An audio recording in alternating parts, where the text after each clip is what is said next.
आज इस वीडियो में हम देख रहे हैं गूगल पे, फ़ोनपे, पेटीएम ऐसी कंपनी पैसे कैसे अर्न करती है। इवन अगर आप इनके ऐप पे जाओगे तो आपको ज़्यादा एड्स भी नहीं दिखेंगे। तो अगर इनका major source of revenue ads नहीं है तो इनकी अर्निंग कहाँ से होती है। इवन अगर आप इलेक्ट्रिसिटी बिल पे करते हो 2000 की तो आपका 2000 का इलेक्ट्रिसिटी बिल पे हो जाता है। तो इसमें बीच में फ़ोनपे ने क्या कमाया, तो आज हम इस चीज़ को ही देख रहे हैं और लास्ट में देखेंगे WhatsApp being a free app उनकी रेवेन्यू कहाँ से आती है। तो ऑन दिस नोट चलिए स्टार्ट करते हैं। Hey everyone, I am Rishabh Raj. स्वागत है आप सभी का जागरूक माइंडसेट में, जहां हम लोगों के अंदर कॉन्शियसनेस क्रिएट कर रहे हैं बहुत सारी छोटी छोटी चीज़ों को लेकर जो हमें डेली लाइफ में काम आती है, लेकिन स्कूल लाइफ या ऐसे कहीं बताया नहीं जाता। कंपाउंडिंग, इन्फ्लेशन, गवर्नमेंट क्राइसिस में ज़्यादा पैसे क्यों नहीं प्रिंट कर रही, हम हर चीज़ के बारे में वीडियो बना रहे हैं। तो अगर आप इस शकल को पहली बार देख रहे हो तो सब्सक्राइब कीजिए मेरे चैनल को और प्रेस कीजिए नोटिफिकेशन बेल को, ताकि ऐसे ही इन्फॉर्मेटिव वीडियो आप तक आती रहे। आज हम बात कर रहे हैं कि गूगल पे, फ़ोनपे, पेटीएम ऐसी कंपनी पैसे कैसे अर्न करती है। इसके पहले मैंने वीडियो बनाया था कि कोई भी गूगल प्ले स्टोर पे जो फ्री ऐप्स है वो कैसे पैसे अर्न करते हैं, जिनका major source of revenue ads होता है। आई बटन में लिंक आ रही है, आप जाके उसे देख सकते हो। तो मैं रेफरेंस ले रहा हूँ फ़ोनपे का और वो वैलिड होगा गूगल पे, पेटीएम दोनों के लिए। तो सबसे फर्स्ट पॉइंट अगर आप देखोगे इलेक्ट्रिसिटी बिल, तो अगर सपोज करो कि हमने 2000 की इलेक्ट्रिसिटी बिल पे करी यूजिंग फ़ोनपे, गूगल पे, पेटीएम, तो क्या होता है कि आपका 2000 कट गया और जो कंपनी थी उनको उनका इलेक्ट्रिसिटी बिल मिल गया। तो इसमें इन दोनों का बेनिफिट है। चलिए समझते हैं कैसे। तो अगर सपोज़ करो कि फ़ोनपे को एक ट्रांजैक्शन के लिए 50 पैसे मिल रहे हैं और अगर उनका यूज़र बेस 1 करोड़ है तो उनको सिर्फ इलेक्ट्रिसिटी बिल से लगभग 50 लाख जनरेट होकर मिलेगा। अगर इवन हम कंसीडर करें कि हर लोग इलेक्ट्रिसिटी बिल फ़ोन से नहीं भी ऐप पे कर रहे हैं तो एटलीस्ट 10-20 लाख तो जनरेट हो जाएगा only one segment electricity bill से हर मंथ, क्योंकि हम हर मंथ इलेक्ट्रिसिटी बिल पे करते हैं। अब उस कंपनी को क्या फ़ायदा हुआ, तो देखिए आज जो भी चीज़ें हो रही है वो सारी चीज़ें हैं हमारी कंफर्टेबिलिटी के लिए। आप घर बैठे हो, आपको मेडिकल फैसिलिटीज़ मिल जा रही है, आपकी होम पे लैब टेस्ट हो जा रहे हैं, आपको घर पे खाना मिल रहा है। तो ये सब है क्या, ये सब हमारा कंफर्ट है। तो सिमिलर वे में आप बाहर जाओगे, लाइन में लगोगे, फिर आप पेमेंट करोगे इलेक्ट्रिसिटी बिल की, तो ये थोड़ा हैसल वाला काम हो जाता है। और मोबाइल हम सबके पास है, आपने मोबाइल निकाला, पेमेंट कर दिया, तो इनसे इलेक्ट्रिसिटी बिल भी जल्दी पे हो रहा है और डिफ़ॉल्टर्स भी कम हो रहे हैं। तो ये दोनों के लिए विन विन सिचुएशन है। अब चलते हैं सेकंड पॉइंट पे, जो है रिचार्ज। अगर आपको याद होगा इनिशियली जब पेटीएम आया था तो हम इसे रिचार्ज की तरह ही यूज़ कर रहे थे और रेफरल से अर्न कर रहे थे, जो हमें वॉलेट, पेटीएम वॉलेट में पैसा मिलता था। तो इनका रिचार्ज का भी ऐसा सेगमेंट है। अगर आप फ़ोनपे, पेटीएम, गूगल पे कहीं से भी आप सपोज करो 299 का जियो का रिचार्ज किए, ठीक है, तो ये रिचार्ज आपके मोबाइल में 299 का आ गया।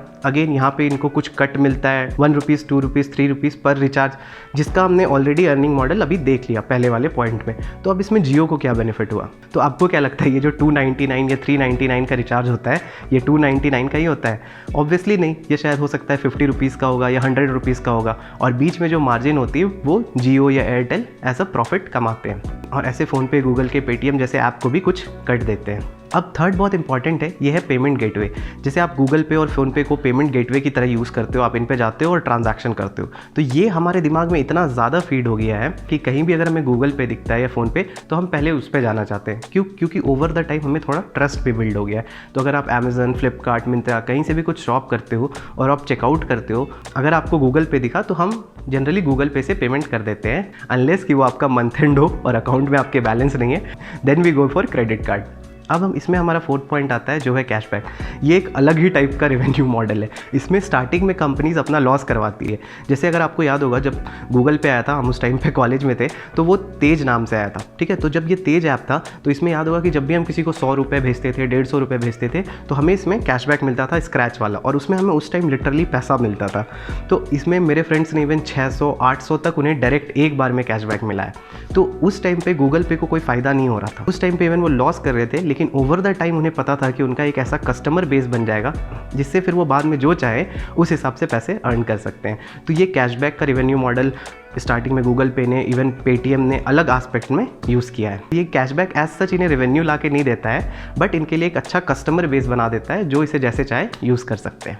और ये जो कैशबैक है एक तरह से आप देखो तो आपकी हैबिट बनाई जा रही है, जो आज जोमेटो भी कर रहा है। मैं एक सेकंड इसके बारे में आपको बताना चाहूँगा कि अगर आप जोमेटो से कुछ ऑर्डर कर रहे हो या स्विगी से, तो ऑन 149, 159 आपको 100 या 80 रुपीज़ के डिस्काउंट मिलते हैं, जिसके कारण कि हम कभी कभी ऑर्डर कर देते हैं जब हमारा मन नहीं भी होता है, और मन होता है तो डेफिनेटली ऑर्डर करते हैं।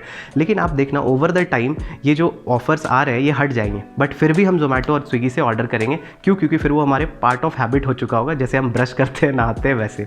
और इवन अगर आप देखोगे कि अमेजोन और मिंत्रा भी आपको कुछ कुछ ऐसे ऑफर्स देते हैं जो सिर्फ ऐप पे होता है, उनके वेब्स पे नहीं होता है, मतलब उनकी वेबसाइट पे जाओगे तो नहीं मिलेगा, ओनली स्पेसिफिक टू होता है कि आप मिंत्रा का ऐप इंस्टॉल करो तभी आपको वो ऑफर मिलेगा। तो वो ऐप का भी प्रमोशन करते हैं। क्यों? क्योंकि ऐप यूज़ करना आपके लिए ज़्यादा ईजी है। आपके पास मोबाइल है, आप ऐप पे स्क्रॉल करोगे और कुछ ऑर्डर कर सकते हो, देन वेबसाइट से। अब चलते 5th पॉइंट पे, जो है इनके लिए कमीशन।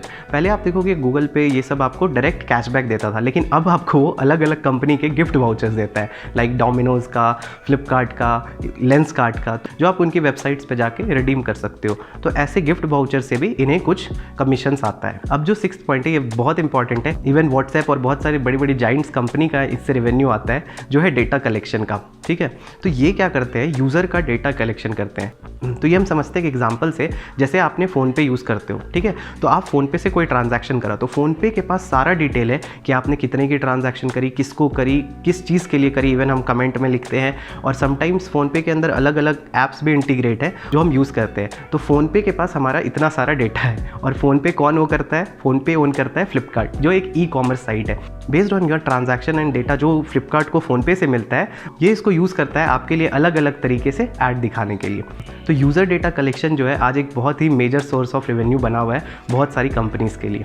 अब हमारा 7th नंबर पे है जो अलग अलग ऐप्स इंटीग्रेट होते हैं। जैसे फ़ोनपे के अंदर आप ओला यूज़ करते हो, ओयो रूम्स बुक करते हो, तो उन सब से भी इनको कमीशन आता है। तो ये भी इनके लिए एक सोर्स ऑफ रेवेन्यू होता है। और आजकल फ़ोनपे, पेटीएम ये सब अपना POS मशीन भी डिस्ट्रीब्यूट कर रहे हैं अलग अलग शॉप में, तो यहाँ से भी कुछ इनकी इनकम स्ट्रीम होती है। तो ये था सारा अलग अलग वे जो मैंने फ़ोनपे का एग्जाम्पल लेके, और बीच में मैंने आपको गूगल पे, पेटीएम में डाला कि ये सारी कंपनीज़ कैसे पैसे अर्न कर रहे हैं। तो ओवरऑल हम अगर देखें इनका रेवेन्यू कहाँ से आता है, तो इलेक्ट्रिसिटी बिल हो गए, रिचार्जेस हो गए, पेमेंट गेटवे है, कैशबैक है। कैशबैक से इन्हें डायरेक्टली पैसा नहीं आता, बट हाँ इनके कस्टमर्स बनते हैं।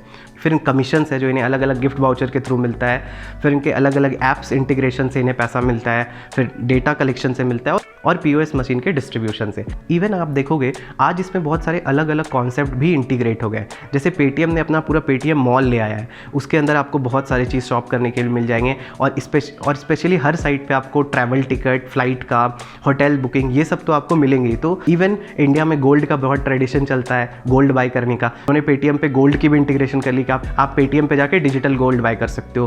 फ़ोन पे, पेटीएम पे इवन आप इंश्योरेंस भी ले सकते हो। तो धीरे धीरे ओवर द टाइम एक्सपैंड कर रहे हैं और अपने आप को अलग अलग सेक्टर्स में एक्सपोज कर रहे हैं, जहाँ से इनकी रेवेन्यू और इंक्रीज़ हो रही है। तो जैसा मैंने बोला था, अब देखते हैं कि व्हाट्सएप कहाँ से अर्न करता है।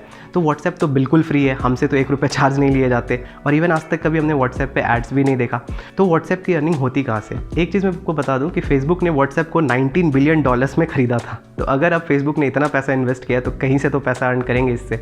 तो व्हाट्सएप के अंदर एक होता है व्हाट्सएप बिजनेस, जहाँ पे कुछ कुछ फीचर्स दिया जाता है, लाइक कि आपके ऑटो रिप्लाईज हैं और चीज़ें होती है। तो वो एक सेगमेंट होता है इनका। अभी व्हाट्सएप में एक पैसे ट्रांसफ़र करने की भी ऑप्शन आ गई, जो हमने पेमेंट गेटवे का बात करा था। तो इनका रेवेन्यू अब यहाँ से भी आएगा कि आप व्हाट्सएप को as a payment gateway use करोगे, यहाँ से मनी ट्रांसफ़र करोगे, तो इन्हें उनसे भी कुछ पैसा मिलेगा। बट इनका मेजर सोर्स ऑफ जो रेवेन्यू होता है वो again data collection kind of है। फेसबुक इसकी पेरेंट कंपनी है, और आपको पता है कि फेसबुक हमसे हमारे बारे में ज़्यादा जानता है। आप कहाँ चेक इन कर रहे हो, कौन से लोकेशन पे हो, क्या खा रहे हो, किससे मिल रहे हो, सब फेसबुक को पता है। इवन सुबह उठते हैं तो आपको आता है 3 ईयर्स अगो आप ये कर रहे थे, जो सच में हमें थोड़ा भी पता नहीं होता, बट फोटोज़ देख के याद आते हैं, अच्छा भाई 3 साल पहले हम यहाँ थे। तो अगर मैं वन वर्ड में बोलूँ तो Facebook kind of micro engagement करता है, कि वो पूरा डीप डाउन एंटर कर जाता है कि आप कौन से सेगमेंट में हो, क्या देख रहे हो, डिजिटल के अंदर भी कौन सा लैपटॉप आप प्रेफर कर रहे हो, और वो फिर आपको वैसे प्रिसाइज एड्स दिखाता है। तो फेसबुक के ऐसे एड्स का कन्वर्जन रेशियो बढ़ जाता है, और फेसबुक टुगेदर विथ व्हाट्सएप इनके पास एक बहुत बड़ा डेटाबेस बन जाता है। ऑल्दो कुछ एलिगेशंस आए थे फेसबुक के कि वो चैट रीड करता है व्हाट्सएप का, उससे कुछ वो टारगेट करता है और एड्स को रिफाइन करने का, बट लेटर ऑन वो सारे हट गए कि फेसबुक बोला नहीं, हम कोई भी चैट्स आपके रीड नहीं करते हैं। तो यार बस आज के लिए इतना ही। उम्मीद करता हूँ ये वीडियो आपको अच्छा लगा होगा, मैं कुछ इसमें वैल्यू ऐड कर पाया होगा आपके लिए।